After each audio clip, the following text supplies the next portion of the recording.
Welcome back to என்டி. விக்னேஷ் ராஜாவுடைய தனுஷ், மமிதா பைஜு, கருணாஸ், ஜெயராம் மற்றும் பல நடிப்பில் வெளிவந்திருக்கக்கூடிய படம் தான் கரை. கரை படத்தோட கதை என்ன அப்படின்னு பார்த்தோம்னாக்கா, ஒன்லைன் எங்கேருந்து ஸ்டார்ட் ஆகுது அப்படின்னு பார்த்தாக்கா, பேங்க்ல வந்து ஹீரோ கொள்ளையடிக்கிறாரு. எப்படிலாம் கொள்ளையடிப்பார் அப்படின்னாக்கா, அவர் கொள்ளையடிக்கிறது ஒரு காரணம் சொல்கிறாங்க. அந்த காரணம் வந்து பெரிய காரணம் ஒன்றும் பெருசாக கிடையாது. இவர் வந்து ஒரு குறிப்பிட்ட வயசில் வந்து வீட்டை விட்டு வெளில வந்துடுறாரு. அப்படி வெளில வரும்போது அதனால இவருக்கு வந்து மேரேஜ் ஆகுது, அதனால வாழ்க்கை நடத்த முடியல அப்படின்னு சொல்லிட்டு வந்து ஒரு ஒரு ஒரு கொஞ்சம் ஒப்பேற்றுற மாதிரியான ஒரு கதையை வந்து சொல்லியிருக்காங்க. அது வந்து ஏற்றுக்கிற மாதிரியே இல்லை. ஏன் அந்த உழைக்கிறதுக்கு எவ்வளோ தொழில்கள் இருக்குது, இவர் ஏன் திருடணும் அப்படிங்கிற பிளாட்டே வந்து ஆரம்பிக்கும் போதே வந்து திருட்டை எப்படி பண்ணலாம் அப்படின்னு வந்து டிசைனாக யோசிக்கிறாரு. அங்கே தான் பேங்க் மேனேஜராக வராரு ஜெயராம். அவரும் பிளான் பேங்க் எப்படி கொள்ளையடிக்கலாம் அப்படின்னு அவர் டிசைனாக யோசிக்கிறாரு.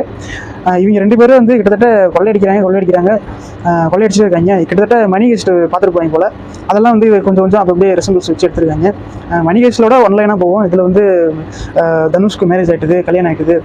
அவங்க அப்பாவுக்கு ஒரு ஃப்ளாஷ்பேக் அப்படின்னு வச்சு வந்து கதையை வந்து ஜவும் டைம் மாரி இழுத்து வச்சிருக்காங்க. அப்புறம் பெருசாக சொல்லணும்னாக்கா கதையில் ஒன்றும் பெருசாக ஒன்றும் இம்பாக்ட் இல்லை. தனுஷோட நடிப்பை எப்பவும் போல ஓரளவுக்கு கொடுக்க முயற்சி பண்ணியிருக்காரு. மமிதா தமிழில் பண்ணிக்கக்கூடிய 4வது படம், நடிக்கிறதுக்கு ஓரளவுக்கு முயற்சி செஞ்சுருக்காங்க.